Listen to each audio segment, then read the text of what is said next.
안녕하세요. 교통사고 전문 보상가배상TV입니다. 이번 사고에서 눈에 띄는 점 어떤 게 있을까요? 결국은 뒷차가 다 책임져야 되는 명백하게 무과실이 나와야 되는 사고입니다. 오늘은 손해배상금을 우리나라 법원에서는 어떻게 계산하는지에 대해서 실제로 제가 같이 계산하면서 알려드리도록 하겠습니다. 우선 영상을 시작하기 전에 이 말씀부터 드려야 될 것 같습니다. 만약 이 영상을 보시는 분들 중에 사고로 인해서 사망한 유족분들이라면 조심스럽게 제가 말씀을 드립니다. 유족분들의 슬픔을 위로하고 삼가 고인의 명복을 빕니다. 이제 오늘 주제에 대해서 제가 설명을 드리면요. 제가 이 계산식을 자세하게 알려드리는 이유는요. 교통사고로 억울하게 사망을 했고 그 사망으로 인해서 손해배상을 받아야 되는데요. 보험사에서는요. 약관에 정해진 대로 계산을 하지만은 실제로 법원에서는요. 다른 방식으로 계산을 하고요. 그렇게 법원에서 계산하는 방식이 손해배상금이 훨씬 높게 나온다는 것을 알려드리기 위해서 영상을 촬영하는 겁니다. 그래서 제가 이제 알려드리면요. 우선 교통사고로 인해서 손해배상액 상출은요. 다른 거 전부 필요 없고요. 나이, 소득, 과실 이 세 가지만 알면 누구나 다 계산할 수 있습니다. 대법원에서는 얼마 전 전원 합의체 판결로 인해서 우리나라 소득의 가동기간을 60세에서 65세로 연장을 했습니다. 자, 그래서 제가 지금부터는요 30세, 50세, 70세 이 세 가지로 계산을 한번 해볼 건데요. 우선 이 70세의 경우는요 이미 법원에서 인정하는 소득의 가동기간이 지났기 때문에 사망으로 인해서 잃는 일실수입은 없다라고 판단을 합니다. 그래서 통상적으로는 위자료 1억 원 그리고 장례비 500만 원을 산정을 하게 되는 거죠. 물론 저희 사무실에서 얼마 전 진행한 사건 중에요 위자료를 1억 4천만 원을 인정받아서 판결을 받은 사례도 있지만요 보통의 경우는 1억이라고 생각하시면 됩니다. 그리고 이제 30세를 기준으로 산정을 한번 해볼 건데요. 30세 같은 경우에 가동기간이 65세이기 때문에 35년의 가동기간이 남은 거죠. 그래서 이 35년의 개월수로는 420개월이 됩니다. 그래서 이 30세에 사망을 했다라고 하면요. 65세까지 벌어들일 소득이 있잖아요. 그거를 전부 다 잃어버리게 되는 거고 우리가 손해배상액을 산출할 때는 그 잃는 소득을 일실수입으로 계산을 합니다. 근데 법원에서도요, 이 일실수입을 계산할 때는요, 부상의 경우는 제외하고 사망의 경우는 노동능력 상실률 100%를 산정하는데요, 실질적으로 이렇게 일실수입, 즉, 장래에 벌어들이는 소득에 대해서 이걸 벌기 위해서는 생활비를 쓴다라고 판단해요. 일실수입을 산정함에 있어서 생활비 공제를 3분의 1을 하게 됩니다. 그리고 두 번째가 생활비 공제 3분의 1을 함과 동시에 앞으로 35년간의 100%의 소득을 전부 다 산정을 하잖아요. 근데 35년 뒤의 소득까지 지금 현재 시점에서 계산해서 미리 다 받아버리는 거기 때문에 그에 대한 중간의 이자를 전부 다 공제하게 되는 거죠.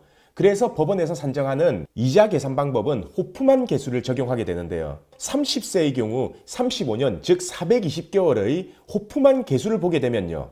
이 호프만 계수는 인터넷에 호프만 계수라고 치면 정보가 싹 다 나옵니다. 그래서 누구나 볼 수 있고요. 자, 그럼 같이 호프만 계수표를 한번 보겠습니다. 여기에서 호프만 계수에서 아까 420개월이었잖아요.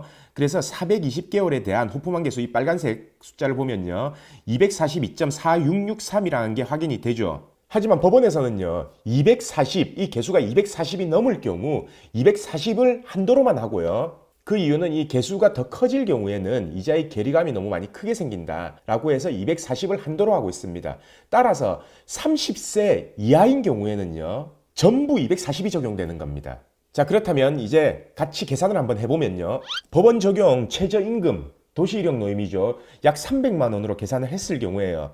300만 원 곱하기 240이면은 7억 2천이 나오는 거죠. 거기에서 생활비 3분의 1을 공제한 3분의 2만 산정하니까 4억 8천이 되는 겁니다. 그럼 거기에서 위자료 1억과 장례비 500만 원을 더하면 5억 8천 5백만 원이 나오게 되는 겁니다. 자, 계산하는 방법이 엄청 쉽죠? 그러면 이제 30세를 계산했으니까 50세를 한번 계산해 볼까요? 50세는 65세까지의 15년이 남기 때문에 개월수로는 180개월이 남게 되는 거죠. 그럼 180개월에 대한 호프만 계수를 다시 한번 또 찾아보면요. 여기 보시면은 180개월의 호프만 계수 134.0937이 확인이 됩니다. 그래서 만약 아까처럼 최저임금 도시력 노임이죠. 300만 원 정도를 계산을 하면요. 300만 원 곱하기 134 하면은 4억 2백만 원이 나오고요. 거기에 생활비 공제 3분의 1을 하게 되면은 2억 6,800만 원이 나오게 됩니다. 거기에서 위자료 1억, 장례비 500만 원을 더하면 3억 7,300만 원이 나오게 되죠. 이 금액은 도시 일용 노임, 즉 법원에서 인정하는 최저임금을 기준으로 산정한 거고요. 만약에 이거의 2배인 연봉 7,200만 원이라고 산정을 하게 되면요. 일실 수입이 5억 3,600, 그리고 위자료 1억, 장례비 500만 원 더해서 6억 4,100만 원이 나오게 되는 겁니다. 자, 방법, 이제 두 가지의 사례로 인해서 방법은 되게 쉽게 계산이 됐죠. 근데 여러분들도 지금 생각하시는 게 되게 이상하지 않나요? 30세 이하의 청년이나 학생이 사망하게 되면요. 5억 8천만 원 정도인데 50세의 연봉 7,200만 원이 받는 사람이 사망을 한다면은 6억 4천 정도가 되는 겁니다. 20년을 더 살고도 법원에서 인정하는 이 손해액 방식은 훨씬 더 높게 나오는 거죠. 이건 제가 생각해도요, 솔직히 불공평하고요, 조금 억울한 사안이다. 그래서 이 산출 방식에 대해서는 개선이 필요하다 이렇게 느끼는데요. 물론 지금 30세 이하라고 하더라도요, 나중에 50세가 됐을 경우 훨씬 더 높은 연봉, 훨씬 더 높은 소득을 받을 수 있는 거는 우리가 생각해 볼 수가 있거든요. 근데 사망했다라고 해서 지금 현재 소득이 아닌 미래에 가질 수 있는 기대 수익까지 전부 다 박탈시켜버린다 라는 것은 솔직히 저도 맞지 않다라고 판단됩니다. 솔직히 이렇게 사람이 사망했는데요, 이거는 지금 과실도 참작이 안 된 금액이에요. 이 손해배상금이 아파트 한 채 값도 못합니다. 결국 사람 목숨값이 아파트 한 채 값보다 못한다라는 게 현재 우리나라 법원의 손해액 산출 방식인 겁니다. 이거 빨리 대법원 판결이 바뀌어서 상향돼야 되지 않겠어요? 그래서 이런 소송을 하는 변호사들도 전부 다 이거는 상향돼야 된다, 현재 물가에 맞지 않는다라고 계속적으로 주장하고 있지만 아직까지는 법원의 판결이 바뀌지 않고 있습니다. 미국은요, 교통사고로 사람을 사망하게 하면요, 위자료만 수십억이고요, 일본 관에서 산출하는 지급 기준은요, 이거의 60-70%밖에 안 된다는 겁니다. 그래서 제가 누누이 말씀드리지만요, 사망사고, 중상해, 그리고 영구장애가 예상되는 사건 같은 경우에는요, 이렇게 소송을 제기해서 법원의 산출 방식대로의 판결을 받고요, 그에 따라 이자, 변호사 소송 비용까지 전부 청구하는 게 맞다라고 계속 강조하고 있습니다. 실제로 6억을 판결받는다면요, 만약에 소송을 10개월 한다 라고 하면은 이자하고 변호사 비용만 해도 한 5천만 원 가량 되거든요. 보통 사망사고 같은 경우에요, 교통사고 전문 변호사 기준으로도요, 수익료가 한 5%에서 7% 정도 되기 때문에 실제로 이자 비용, 변호사 비용 받는 것보다요, 더 작은 금액이 변호사 비용으로 지출된다라는 거죠.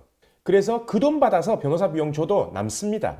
그래서 사망사고 같은 경우에는 내 돈 안 들이고 선임할 가능성이 크다라는 거예요. 변호사 비용이 고민됐다 라고 한다면은 그 고민하지 마시고 변호사를 충분히 고르셔도 된다 라는 말을 드리고 싶습니다. 오늘은 이 사망사고 손해배상액 계산하는 방식에 대해서 제가 같이 계산하면서 자세히 알려드렸고요. 내일도 새로운 주제를 가지고 오겠습니다. 오늘 영상 끝까지 봐주신 구독자분들께 감사드립니다. 저희 보상과 배상 로펌은요, 전화, 카카오톡, 폰메일 상담, 카페 상담 등으로 상담받을 수 있습니다. 저희는 서울과 부산에 사무실이 있고요, 전국 번호는 1544-3102로 문의 주셔도 되고, 카카오톡에서 보상과 배상을 검색하셔서 카톡으로 문의 주셔도 됩니다. 그리고 이 영상 댓글란을 보시면 메일로 신청하는 링크를 클릭하셔서 자세하게 작성해 주셔도 저희가 전화를 드리고 있습니다. 단 이게 후유장애가 남지 않는 2-3주 진단 같은 경우에는요, 유선 상담을 하지 않고 있는 점 양해 부탁드리겠습니다.